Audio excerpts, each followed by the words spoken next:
successful, and the fiscal space thus made available will be helpful in meeting the urgent needs of developing countries to deal with the challenge. Excellencies, our common challenges, including global health pandemic, food insecurity, locust invasion, and climate change, need a regional approach. For that, SAARC needs to renew its focus on these challenges so that it can be institutionally better prepared to counter these challenges should they arise in the future. Mr. Chairman, the pandemic has had the greatest impact on the most vulnerable segments of our society, and it has also affected the development agendas of governments.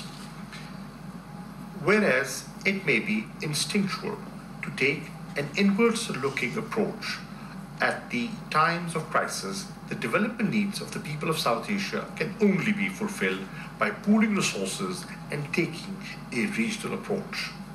In this regard, Pakistan is ready to contribute and play its part. Mr. Chairman, I would also like to invite the attention of the esteemed participants to the overall performance of SAARC during the last more than 3 decades. SAARC embodies the hopes of the peoples of South Asia. However, its impact on the lives of the people has not lived up to our collective expectations, despite horizontal growth of the organization and its bodies. The efforts need to be more focused, result-oriented, and in cooperation with more nations and international and regional organizations.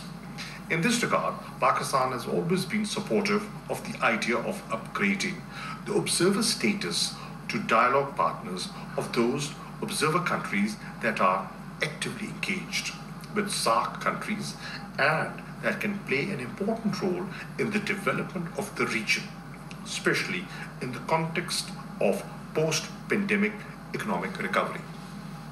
Our region, being a huge consumer market, offers immense opportunities for regional trade in goods, services, and investment.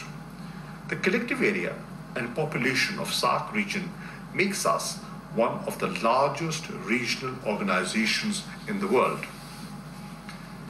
The demographic dividend in South Asia is unique, where a large segment of our population comprises energetic youth, making us the biggest market for human resource. Abundant natural resources are untapped, waiting for our shared commitment for exploration. Excellencies, peaceful resolution of outstanding disputes is a prerequisite for achieving development, economic growth, poverty alleviation, and social uplift of our masses.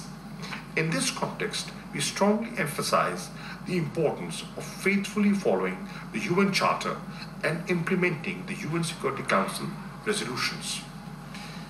We must strongly condemn and oppose any unilateral or illegal measures to change the status of disputed territories in violation of UN Security Council resolutions. Such unilateral measures run counter to our shared objective of creating a regional environment of enmity and cooperation, and they must be opposed resolutely. Excellencies, it is our duty to ensure the protection of the people's basic rights and fundamental freedoms. I urge the Council members to take cognizance of systematic human rights violations of the people suffering from long-running disputes and ensure their protection. Excellencies, the Member States must also work together to strengthen the organization and its bodies in accordance with the principles and spirit of the SAARC Charter. In this regard, the South Asian University demands special attention, where reports of corruption and mismanagement have surfaced in international media. The SAARC was established to promote regional cooperation among the member states, while the EPICs and regional bodies continue to play a central role in achieving that goal. Any attempt to de-recognize these bodies is prejudicial to the SAARC objectives. The bodies which are part of the civil society in South Asia and play an important role in promoting different dimensions of the ideals of SAARC must continue to function as per precedent. Any decision on the subject rests solely with the member states. Mr. Chairman and Excellencies, in the spirit of regionalism and as part of Pakistan's commitment to SAARC platform, I would like to reiterate Pakistan's willingness for hosting the 19th SAARC summit at Islamabad at the earliest. We hope that the artificial obstacles created in its way would be removed and SAARC would be enabled to function as an effective instrument of regional cooperation. I thank you. Shah Mahmood Qureshi SAARC वुज़रा conference से बज़रिया video link खिताब कर रहे थे।